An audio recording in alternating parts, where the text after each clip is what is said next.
Ladies and gentlemen, c'est l'heure du top 14. Place au direct Bayern-Perpignan avec Eric Bail et Philippe Sella.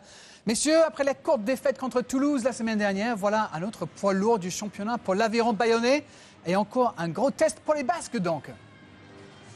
Exactement, Darren, bonjour à tous. L'an dernier, Bayonne-Perpignan, le favori était Perpignan, logiquement. Cette année, ça change. C'est pour ça que ce top 14 est si alléchant, qui se déguste comme une friandise. Et que pour commencer cette retransmission, nous allons poser une devinette.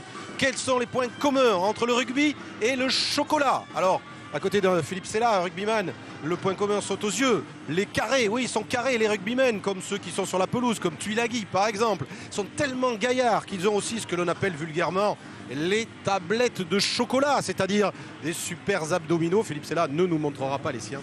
Mais si je vous parle de ça, c'est tout simplement parce qu'aujourd'hui, l'Aviron bayonnais, qui d'habitude, traditionnellement, joue en maillot bleu et blanc, va étrenner un nouveau maillot couleur chocolat. Oui, le voici, ce nouveau maillot qu'essaye ici Flavel dans les vestiaires, ou Benjamin Boyeux. Un nouveau maillot couleur chocolat agrémenté de la croix basque sur laquelle sont inscrites les paroles du fameux hymne de l'Aviron bayonnais, le Vino Griego. Alors pourquoi couleur chocolat?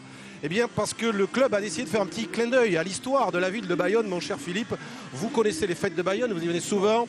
Le jambon de Bayonne mondialement connu. Et c'est vrai qu'on sait moins que Bayonne est la capitale française, en tout cas s'autoproclame capitale française du chocolat, parce qu'au XVe siècle, c'est par le port de Bayonne que le cacao a débarqué en France, amené par des commerçants juifs portugais. Un port, c'était pratique. Et depuis, la preuve, regardez, il y a une tradition très forte de chocolat dans les rues de Bayonne. Et les joueurs ont peaufiné, puis déguster ce magnifique maillot couleur grandeur nature en chocolat.